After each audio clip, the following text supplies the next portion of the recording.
آپ چاہتے ہیں کہ فوراً سکون ملے، فوراً برکت آئے، فوراً رزلٹ ملے، وہ عمل ہے ایک۔ جی جی وہ عمل کیا ہے؟ بتاؤ۔ درود۔ پانی پہ دم کریں، خود پئیں، گھروں میں پلائیں، چھنٹے ماریں۔ اگر وہاں جنات کے اثرات ہیں، جادو کے اثرات ہیں، کچھ بھی ہے نا، یہ چھوٹا سا وظیفہ تمام چیزوں کا ڈیفینس، حصار اور قلعہ وہ کیا ہے؟ صبح شام کے اذکار ہے۔ لوگ کہتے ہیں ہمیں نیند نہیں آتی، گولیاں کھائی جا جی رہے ہیں اور طرح طرح کی نفسیاتی اور ذہنی امراض کا شکار ہیں، ان کو فوراً ان دعاؤں کا سہارا لینا چاہیے۔ قاری صاحب، ایک اور بڑا مسئلہ لوگوں کو درپیش ہے، بے سکونی ہے، بے آرامی ہے، بے روزگاری، تنگ دستی۔ جہاں بے روزگاری آ گئی یہ ساری چیزیں آ جائیں گی، تو رمضان ایسا مہینہ ہے جس میں کوئی خاص وظیفہ، کوئی خاص دعا کہ ان سب چیزوں سے چھٹکارا مل سکے۔ کچھ بیماریاں تو ہم نے خود اپنے گھروں میں خود ہی بنا رکھی ہیں۔ دیکھیں، آپ اللہ تعالیٰ، آپ کسی کی ماں ہیں، آپ کسی کی بہن ہیں، آپ کسی کی بیٹی ہیں، کسی کی بیوی بھی ہیں۔ بالکل، اسی طرح اللہ تعالیٰ نے انسانوں میں رشتے رکھے ہیں، بڑے مقدس رشتے رکھے ہیں۔ بے شک۔ سب سے پہلے ان رشتوں کے تقدس کو پامال نہ کریں۔ اللہ نے جس رشتے میں آپ کو جوڑا ہے اس رشتے کے تقدس کو سمجھیں، انانیت کو ختم کریں، حسد کو ختم کریں، غیبت کو ختم کریں، چغلی کو ختم کریں، بغض کو ختم کریں، انانیت کا خاتمہ کریں۔ اور روزہ ہمیں یہی سکھاتا ہے۔ بے روزہ شک۔ دلوں کو نرم کرتا ہے۔ آپ کو بھوک لگتی ہے تو آپ کو بھوکوں کا احساس ہوتا ہے، آپ کا خواہش ہے کہ میں یہ کھاؤں، لیکن آپ کس کے لیے خواہش کی قربانی دے رہے ہیں؟ اللہ کے لیے۔ اسی اللہ کا حکم ہے اپنی انانیت کو ختم کریں، تکبر کو ختم کریں، حسد کو ختم کریں، بغض کو ختم کریں۔ بلکہ اللہ کے رسول صلی اللہ علیہ وسلم نے فرمایا من لم یدع قول الزور والعمل به فلیس للہ حاجۃ ان یدع طعامہ وشرابہ۔ روزہ اگر آپ کے اندر یہ چیزیں نہیں لا رہا، آپ حسد، غیبت، چغلی، جھوٹ، فراڈ، دھوکہ دہی نہیں چھوڑتے، تو قیامت کے دن آپ کو ایک بھوکا پیاسا انسان بتایا جائے گا، لیکن فضیلت نہیں ہے، روزہ نہیں ہے۔ روزہ انسان کے اندر یہ ساری چیزوں کا خاتمہ کرنے کے لیے آیا ہے۔ سب سے پہلے گھروں میں آپ سکون چاہتی ہیں، بے سکونی ختم ہو جائے، اپنے اپنے منصب کو پہچانیں۔ آپ صحیح۔ اگر گھر میں آپ کو اللہ نے سرداری دی ہے، آپ مرد ہیں تو سب کا احترام کریں۔ بیوی ہے اپنے میاں کا احترام کریں، مرد ہے اپنی بیوی کا احترام کریں، بیوی بچوں کا، سارے معاملہ جو اللہ نے رکھے ہیں اس کو احسن انداز میں پورا کر۔ اس کے صحیح۔ باوجود ہمیں وظائف چاہیے، دعائیں چاہیے، مزید برکات اللہ ہمارے گھروں میں نازل کریں۔ آمین آپ ثم صلی اللہ آمین۔ علیہ وسلم میں گھروں کو قبرستان مت بناؤ۔ کیا کرو؟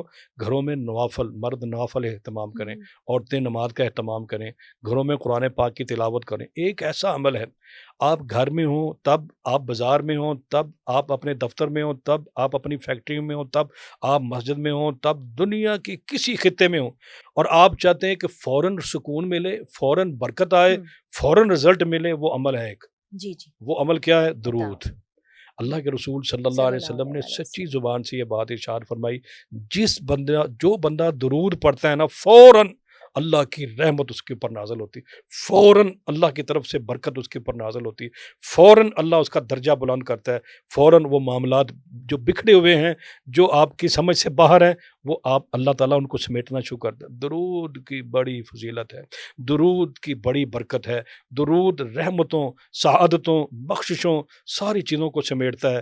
خدا را گھروں میں درود ابراہیم پڑھیں، قرآن پاک پڑھیں، قرآن پاک کی تلاوت کریں۔ اگر کوئی وہاں مسائل ہیں، کچھ جناتی مسائل ہوتے ہیں، جی جی کچھ جادو کے مسائل ہوتے ہیں، کچھ نظر بد ہے، کچھ حاسدین کا حسد ہے، اس کے لیے تینوں صورتیں، سورہ اخلاص، سورہ فلق، سورہ ناس۔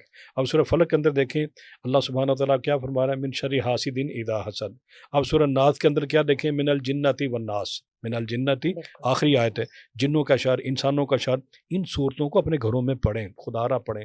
میں تو ایک چھوٹا سا وظیفہ بتاتا ہوں کہ 33 مرتبہ، سب سے چھوٹی تسبیح، 33 مرتبہ سورہ اخلاص، سورہ فلق، سورہ ناس، 33 مرتبہ سب سے پہلے سورہ فاتحہ پڑھیں، 33 مرتبہ درود ابراہیم پڑھیں، 33 مرتبہ آیت الکرسی پڑھیں، 33 مرتبہ یہ آخری تینوں کل یا چاروں کل پڑھ لیں۔ اللہ کی قسم بڑے فائدے ہیں۔ پانی پہ دم کریں، خود پئیں، گھروں میں پلائیں، چھنٹے ماریں۔ اگر وہاں جنات کے اثرات ہیں، جادو کے اثرات ہیں، کچھ بھی ہے نا، یہ چھوٹا سا وظیفہ آپ جس مسیحی کی تلاش کر رہے ہیں نا، کوئی عمل آئے، کوئی آئے ایسا پھوکے مارے، کوئی گنٹلی بننے جناب، کوئی گٹھری باندھے اور بیگ میں ڈالے، ایسا نہیں ہوگا۔ اللہ نے آزمائش سب کے ساتھ رکھی ہے، آپ کو خود پڑھنا پڑے گا۔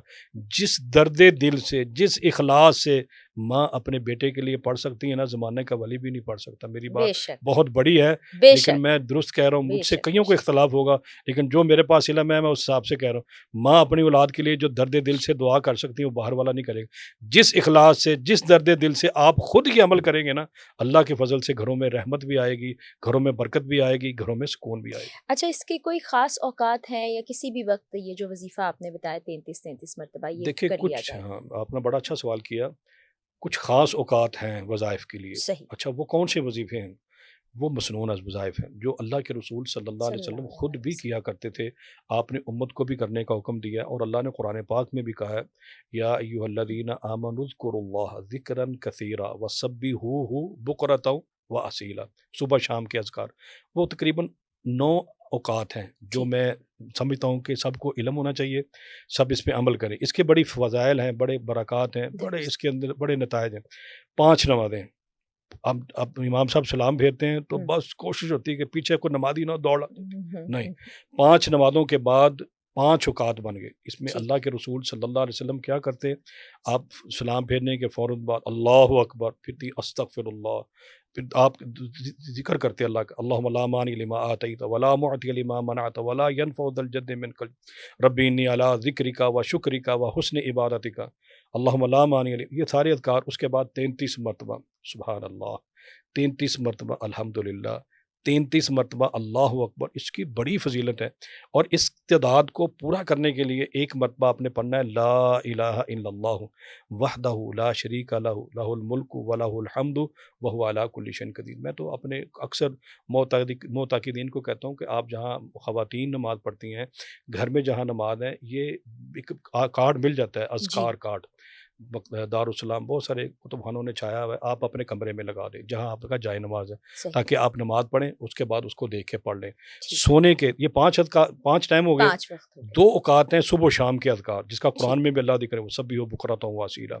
یہ صبح و شام کے اذکار جنات سے، جادو سے، حاسدین سے، نظر بد سے، چوروں سے، بلکہ دنیا کے اندر جتنے بھی ہمارے لیے مسائل ہیں، وہ چوروں کی شکل میں ہیں، وہ ڈاکوں کی شکل میں ہیں، وہ درندوں کی شکل میں ہیں، وہ حشرات الارض کی شکل میں ہیں، وہ کسی شکل میں بھی ہیں، صحیح، جتنے بھی چیزیں ہیں، ان تمام چیزوں کا ڈیفینس، حصار اور قلعہ وہ کیا ہے؟ صبح شام کے اذکار ہیں۔ صبح کے کچھ خاص اذکار ہیں، شام کے کچھ خاص اذکار ہیں، وہ کریں آپ۔ یہ کتنے اوقات ہو گئے؟ یہ ہو گئے 7 7 ہو اوقات۔ گئے اور 2 اوقات جو انتہائی ضروری ہیں، وہ ہے ایک پہلا وقت رات کو سوتے وقت، سونے ٹھیک کے اذکار۔ آپ صلی اللہ علیہ وسلم ایک صحیح مرتبہ آیت الکرسی پڑھتے ہیں، اس کے بعد آمن الرسول، سورہ بقرہ کی آخری 2 آیات پڑھتے ہیں، پھر آپ تینوں کل پڑھتے ہیں، سورہ اخلاص، سورہ فلق، سورہ ناس، ایسے ہاتھ جوڑ لیتے، پھونک مارتے اور پورے جسم پہ ہاتھ پھیرتے۔ یہ بچوں کو بتائیں آپ، سبحان یہ اللہ پورے جسم سبحان پہ ہاتھ پھیرتے، دم کرتے، پھر اس کے بعد آپ تینوں کل پھر دوبارہ پڑھتے، پھر دوبارہ دم کرتے، تیسری مرتبہ پھر دم۔ اب مجھے بتائیں کہ کائنات کی اتنی بڑی ہستی یہ دعائیں پڑھ رہی ہیں، ان چیزوں سے محفوظ رہنے کے لیے یہ اذکار کر رہے ہیں، میں اور آپ جو مجھے دیکھ رہے ہیں، سن رہے ہیں، ہم کس کھیت کی مولی، کس وقت مولی، ہمیں تو بالاولیٰ کرنے چاہیے۔ اس کے بعد صبح اٹھنے کے اذکار ہیں، خاص اذکار ہیں، الحمدللہ الذی احیانا بعدما اماتنا والیہ النشور۔ سورہ آل عمران کا آخری رکوع اللہ کے رسول صلی اللہ صلی علیہ اللہ وسلم اپنے علیہ وسلم۔ بستر پر پڑھ کے، مبارک بستر پر پڑھ کے پھر نیچے اترتے روز، اور پھر یہ دعائیں پڑھتے۔ رات کو سونے کی دعائیں سکھا رہی۔ بعض لوگ کہتے ہیں ہمیں نیند نہیں آتی، گولیاں کھائی جا جی رہے ہیں، اور طرح طرح کی نفسیاتی اور ذہنی امراض کا شکار ہیں، ان کو فوراً ان دعاؤں کا سہارا لینا چاہیے۔ ان اوقات کی سبحان دعاؤں کی اللہ پابندی کریں، سبحان رات کو سوتے وقت وضو کر لیں، پھر جو میں نے صحیح سونے کا عمل بیان کیا یہ کریں۔ آپ صلی اللہ علیہ وسلم سیدھی کروٹ پہ سیدھا ہاتھ اپنے رخسار مبارک کے نیچے رکھتے، اور آپ ایک دعا پڑھتے ہیں، اللہم بسمک اموت و احیا بسمک ربی وضعت جنبی وبک ارفع ان امسکت نفسی فرحمها وان ارسلتها فاحفظها بما تحفظ به عبادك الصالحین۔ اگر نیند نہیں آ رہی تو پھر آپ دوسری دعا آپ نے سکھلائی ان لوگوں کو جن کو نیند نہیں آتی، اللہم غارت النجوم وہدأت العیون وانت حی قیوم لا تأخذک سنۃ ولا نوم یا حی یا قیوم اہدی لیلی و انیم عینی۔ یہ بھی ایک چھپا ہوا ایک کارڈ مل جاتا ہے، یا آپ خود چھپوا لیں، ان کو اپنے بیڈ روم میں لگائیں، بچوں کو پڑھائیں، وہ آہستہ آہستہ 2 3 1 مہینہ 2 مہینے ان کی روٹین بن جائے گی۔ اس کے فائدے اتنے ہیں، ایک فائدہ میں بیان کرتا ہوں۔ اللہ کے رسول صلی اللہ علیہ صلی وسلم نے اللہ بیان علیہ فرمایا وسلم۔ کہ جو آدمی رات کو سوتے وقت ایک مرتبہ آیت الکرسی پڑھ لیتا ہے نا، ایک مرتبہ، تو ایک فرشتہ اس کی حفاظت کرتا ہے، ایک فرشتہ، سبحان اور اللہ۔ صبح تک کوئی شیطان، کوئی جن، کوئی تکلیف دہ چیز اس کے قریب نہیں آتی۔ آپ کو پتہ ہے ایک فرشتے کی طاقت کتنی ہے؟ آپ کو علم ہے؟ حدیث میں آتا ہے، صحیح بخاری کے اندر حدیث ہے، صحیح حدیث ہے جو میں نے پڑھی، اللہ کے رسول صلی اللہ علیہ وسلم نے فرمایا کہ جبرائیل امین علیہ السلام فرماتے ہیں کہ جب قوم لوط پہ عذاب آیا نا، تو اس کی پوری بستی کو، اس پوری بستی کو، بستی کے اندر جو رہنے والے لوگ تھے، جو بھی جانور تھے، ان ساری بستی کو اس ایک فرشتے نے اٹھایا۔ کتنے فرشتوں نے؟ ایک، ایک۔ اور آسمان کے قریب لے آئے، اور جبرائیل علیہ السلام فرماتے ہیں اللہ کے رسول اس دن جب قوم لوط پہ یہ عذاب آیا تھا، ہم نے آسمانوں میں کتوں کے بھونکنے کی آوازیں سنی تھی۔ اللہ نے اوپر جا کے نیچے پھینک دی۔ کتنے فرشتوں نے کام کیا؟ ایک فرشتہ۔ کیا مقام ہے اس بندے کا کہ جس کے پاس اتنا طاقتور ایک پہرے دار کھڑا ہے جو اللہ کے حکم سے اس کی ساری سبحان رات اللہ۔ حفاظت کرتا ہے۔ یہ پروٹوکول کس کو مل رہا ہے؟ جو اللہ کا ذکر کر رہے ہیں، اپنے ذکر کے ساتھ جڑ جائیں۔ میں ہر پلیٹ فارم پہ یہ دعائیں بتاتا ہوں اس لیے کہ لوگ سنیں اور ان سے ان کے ساتھ اپنا تعلق جوڑیں۔ ان کے ساتھ تعلق جڑے گا، آپ کا اللہ کے ساتھ تعلق جڑے گا۔ جب آپ کا اللہ کے ساتھ تعلق جڑے گا تو فرشتوں کی صورت میں جو حفاظت والے فرشتے ہیں، کئی قسم کے انعامات اللہ نے آپ کے لیے تیار کیے ہوئے ہیں۔ بہت بہت خوبصورت وظائف ہیں جن کو ہم رمضان میں اور رمضان کے علاوہ یہ تو بھی بالکل رمضان میں بھی اور غیر رمضان میں یہ ہر وقت کرنے چاہیے، یہ ٹھیک 9 ہے۔ اوقات کی پابندی کریں۔